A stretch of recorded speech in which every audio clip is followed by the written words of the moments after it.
Hello guys, welcome back to my YouTube channel. So today we will discuss about the lateral epicondylis. So another name is tennis elbow. So what is the tennis elbow? This is a condition characterized by pain and tenderness at the lateral epicondyle of humerus due to inflammation at the origin of extensors muscles of forearm. क्या होता है, जो extensors muscles होती है ये four arm की extensors muscles है और इसका ये टेंडन है। ये टेंडन जो होता है वो होता है ह्यूमरस के लेटरल एपिकॉन्डाइल के ऊपर। अब इस टेंडन के अंदर किसी भी तरह से कोई इंजरी हो जाती है या किसी भी तरह से इन्फ्लामेशन हो जाना, स्वेलिंग आ जाना, जिसको इन्फ्लामेशन बोलते हैं, इस कंडीशन को बोलते हैं लेटरल एपिकॉन्डाइलाइटिस, जिसको टेनिस एल्बो भी बोलते हैं। सबसे कॉमन जो ये कंडीशन होती है, ये डिजीज़ होती है टेनिस प्लेयर के अंदर। टेनिस जो खेलते हैं, टेनिस प्लेयर्स जो होते हैं उनके अंदर सबसे ज़्यादा देखने को मिलता है, इसीलिए इसको नाम दिया टेनिस एल्बो। ये तो थी इसकी डेफिनेशंस। अब इसके कॉजेज़ के बारे में बात करें तो सबसे मोस्ट कॉमन अभी मैंने जो बताया कि जो टेनिस खेलते हैं, जो टेनिस प्लेयर्स होते हैं, उनमें ये सबसे ज़्यादा और सबसे कॉमन होती है। अनदर थिंग देखें तो any activity that involves twisting of wrist like squeezing clothes. और दूसरा देखा जाए तो ये किस में सबसे ज़्यादा कॉमन देखने को मिल सकती है कि जो कपड़े निचोड़ते हैं, जो सबसे ज़्यादा कपड़े निचोड़ने का काम करते हैं या कोई ऐसा मूवमेंट करते हैं जिसमें बार बार हाथ को ट्विस्ट करना पड़ रहा है, फोर आर्म जो है उसको ट्विस्ट करना पड़ रहा है या रिस्ट ट्विस्ट हो रहा है, तो ऐसे मूवमेंट में ये दिक्कत सबसे ज़्यादा देखने को मिलती है। अब जब टेनिस एल्बो हो गया है तो उसके क्या क्या सिम्टम्स अपने को देखने को मिलेंगे उसके बारे में जानते हैं। कि सबसे पहले एल्बो के अंदर पेन होगा, टेंडरनेस फील होगी, ठीक है, और रात में बहुत ज़्यादा पेन होता है जो सहन नहीं होता है, ठीक है। और कोई भी एक्टिविटी करेंगे, अपन कोई भी काम करेंगे तो उसमें भी अपने को ऐसे लगेगा कि दर्द हो रहा है, ठीक है। ये सिम्टम्स की बात हुई। अब इसकी पैथोलॉजी क्या है कि आखिर में ऐसा होता क्यों है, टेंडन में इन्फ्लेमेशन क्यों आती है।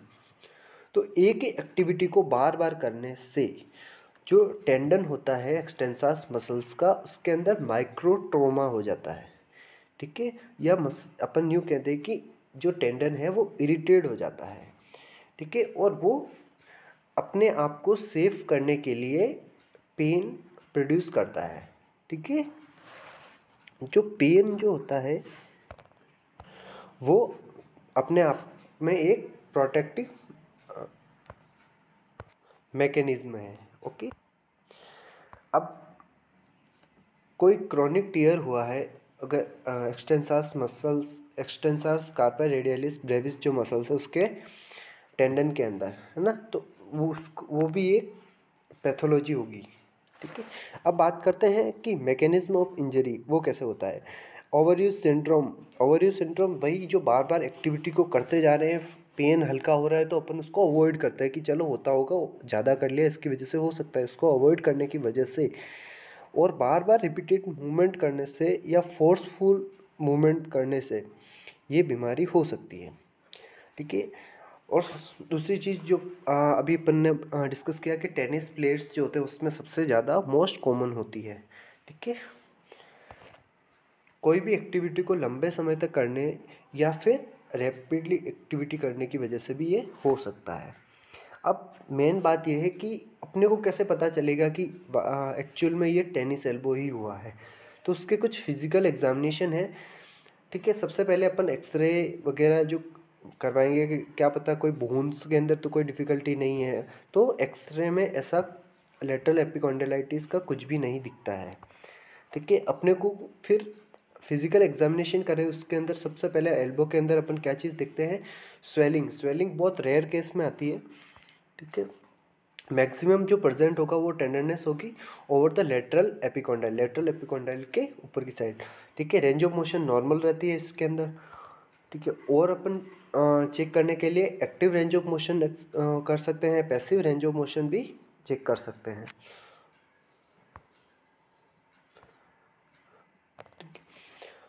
और लोकल टेंडरनेस प्रेजेंट रहेगी आउटसाइड ऑफ द एल्बो, जिसको अपन लेटरली बोलते हैं। सबसे ये टेंडन है और सबसे ज़्यादा इन्फ्लेमेशन जो होगी वो होगी एक्सटेंसार्स कार्पाई रेडियलिस ब्रेविस, जो ये टेंडन दिख रहा है। This condition is called as tennis elbow. कुछ अनदर टेस्ट हैं, कोजन टेस्ट, जिसके अंदर अपन क्या कर सकते हैं, painful resisted extension of wrist.